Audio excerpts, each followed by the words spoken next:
ओम गणपत्याय नमः। ओम श्री गणेशाय नमः। ओम श्री दुर्गा देव्ये नमः। ओम श्री दुर्गाये नमः। जय दुर्गा माता। ओम श्रीमद्देवी भागवत महापुराण ब्रह्मा द्वितीय खंड। तुमेव माता च पिता तुमेव, तुमेव बन्धुश्च सखा तुमेव, तुमेव विद्याधरणं तुमेव, तुमेव सर्वं देवदेव। ओम नमः चंडिकाय नमः। ओम श्री दुर्गा देव्ये नमः।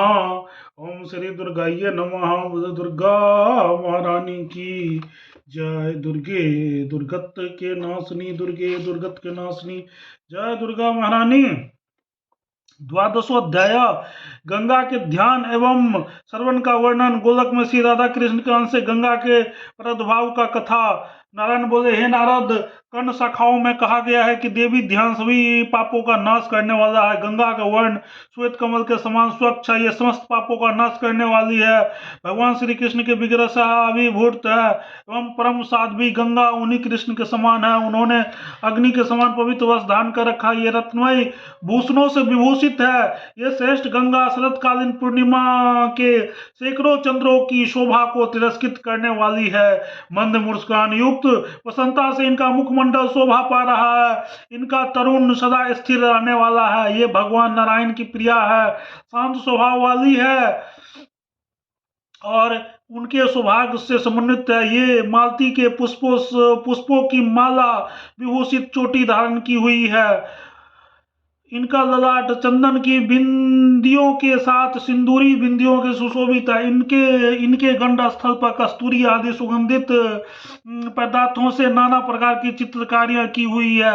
इनके परम मनोहर दोनों होठ पके हुए बिंबा फल की ललिमा को तिरस्कृत कर रहे हैं। इनकी मनोहर दंत पंक्ति मोतियों की पंक्ति प्रभाव को भी तिरस्कृत कर रही है। इनके सुंदर मुख पर कटाक्षपूर्ण चितवन से युक्त मनोहर नेत्र शोभा पा रहे हैं। इन्होंने कठोर तथा श्रीफल के आकार वाले स्तन युगल धारण कर रखे हैं। यह अकेले खंभों को भी लज्जित कर देने वाला विशाल तथा कठोर जघन प्रदेश से संपन्न है। इनके मनोहर दोनों चरणार बिंद स्थल पद्म की प्रभाव को भी तिरस्कृत कर रहे हैं। रत्नमयी पादुकाओं से युक्त इन चरणों में कुमकुम तथा महावर शोभित हो रहा है। देवराज इंद्र के मुकुट में लगे हुए मंदार पुष्पों के रजकण से ये चरण लाल हो गए हैं। देवता सिद्ध मुनीश्वर गणों के द्वारा प्रदत्त अर्ध से इनके चरण सदा सिद्ध रहते हैं। ये चरण कमल तपस्वियों के जटा समूह की भ्रमर श्रेणियों से सुशोभित है। ये चरण मुक्ति की इच्छा रखने वालों को मोक्ष तथा सकाम पुरुषों को सभी प्रकार के भोग प्रदान करने वाला है। श्रेष्ठ वरेण्य वर देने वाली, भक्तों पर कृपा करने वाली, मनुष्यों को भगवान विष्णु का पद प्रदान करने वाली, विष्णुपदी नाम से विख्यात तथा साध्वी भगवती गंगा की मैं उपासना करता हूँ। ये ब्राह्मण इसकी ध्यान के द्वारा तीनों मार्ग से विचरण करने वाले पवित्र गंगा का ध्यान करके 16 प्रकार से पूजनोपचार से इनकी विधिवत पूजा करनी चाहिए। आसन पार्द अर्घ्य स्नान अनुलेपन धूप दीप नवेद तांबूल शीतल जल वस्त्र आभूषण माला चंदन आचमन तथा मनोहर सैया ये अर्पण योग 16 उपचार है। भक्ति पूर्वक गंगा को अर्पण करके दोनों हाथ जोड़ कर स्तुति करके उन्हें प्रणाम करें। इस प्रकार विधि से गंगा की विधिवत पूजा करके वह मनुष्य अश्वमेध यज्ञ का फल प्राप्त करता है। नारद जी बोले, हे देवेश, ये लक्ष्मीकांत है जगतपते। अब मैं भगवान विष्णु की चिरंग सिंगनी विष्णु पद की गंगा के पापनाशक तथा पुण्यदायक स्तुति का श्रवण करना चाहता हूँ। श्री नारायण बोले, हे नारद सुनिए, अब मैं उस पापनाशक तथा पुण्यप्रद स्तोत्र को कहूंगा जो भगवान शिव के संगीत से मुग्ध श्री कृष्ण के अंग से आविर्भूत तथा राधा के अंग द्रव्य से संपन्न है।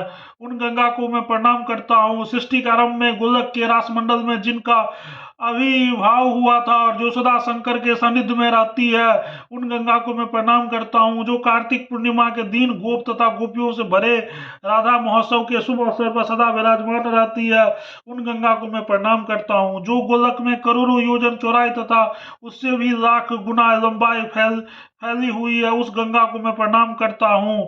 जो 60 लाख योजन उच्च चौड़ाई तथा उससे भी 4 गुना लंबाई से वैकुंठ लोक में फैली हुई है उन गंगा को मैं प्रणाम करता हूँ।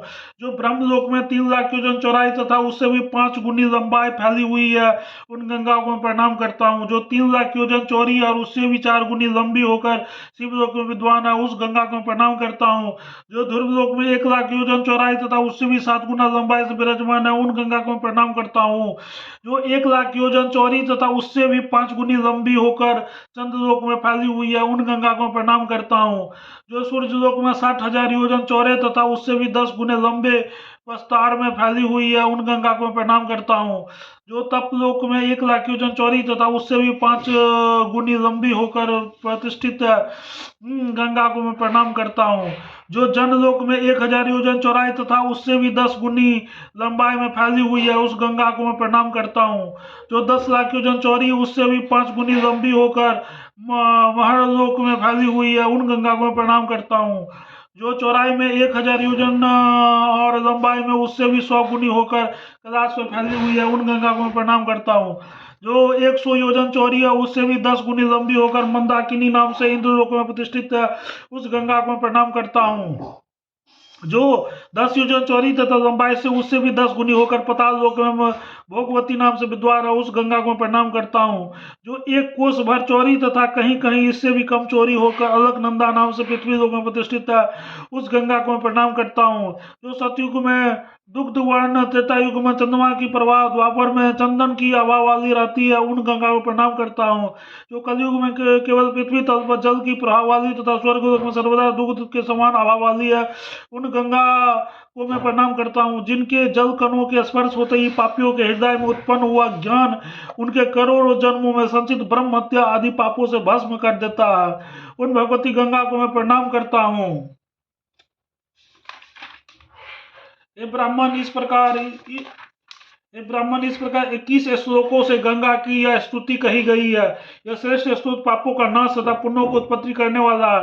जो मनुष्य सुरेश्वरी गंगा की भक्ति पूर्वक पूजा करके प्रतिदिन इस स्तुति का पाठ करता है वो नित्य ही अश्वमेध यज्ञ का फल प्राप्त करता है, इसमें कोई संशय नहीं है। इस स्तुति के प्रभाव से पुत्रहीन मनुष्य पुत्र प्राप्त कर लेता है, स्त्रीहीन मनुष्यों को स्त्री की प्राप्ति हो जाती है, रोगी मनुष्य रोग रहित हो जाता है, बंधन में पड़ा हुआ प्राणी बंधन मुक्त हो जाता है, कीर्ति रहित मनुष्य सुंदर यश से संपन्न हो जाता है और मूर्ख व्यक्ति विद्वान हो जाता है।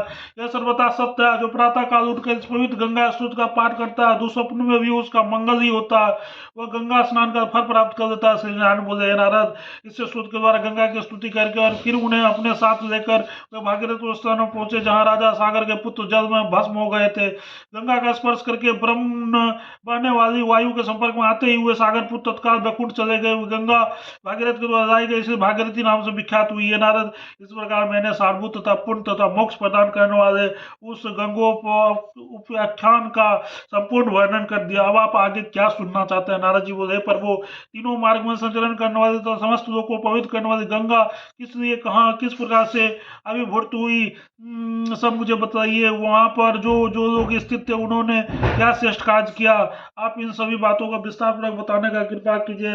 एक समय की बात है, कार्तिक पूर्णिमा के अवसर पर राधा महोत्सव मनाया जा रहा था। भगवान श्री कृष्ण राधा की विधिवत पूजा करके रासमंडल में विराजमान थे। तत्पश्चात ब्रह्मा आदि देवता तथा सोनक आदि ऋषिगण श्री कृष्ण के द्वारा पूजित उन राधिका की प्रशंसित होकर विधिवत पूजा करके वहीं पर स्थित हो गई।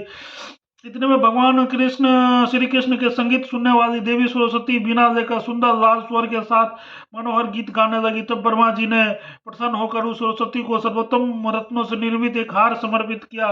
इस प्रकार शिव जी ने उन्हें अखिल ब्रह्मांड के लिए दुर्लभ एक उत्तम मणि, भगवान श्री कृष्ण ने उन रत्नों से श्रेष्ठ को सुत मणि, राधा ने अमूल रत्नों से एक श्रेष्ठ हार, भगवान नारायण ने एक मनोहर माला, लक्ष्मी जी ने बहुमूल्य रत्नों से जटित स्वर्ण कुंडल, विष्णु माया ईश्वरी दुर्गा नारायण ईशाना नाम से विख्यात भगवती मूल प्रकृति ने दुर्लभ ब्रह्म शक्ति, धर्म ने धार्मिक बुद्धि तथा लोक में महान यश का वरदान, अग्नि देवताओं द्वारा अग्नि के समान पवित्र वस्त्र तथा पवन देव द्वारा मणि निर्मित नूपुर भगवती सरस्वती को प्रदान किए गए।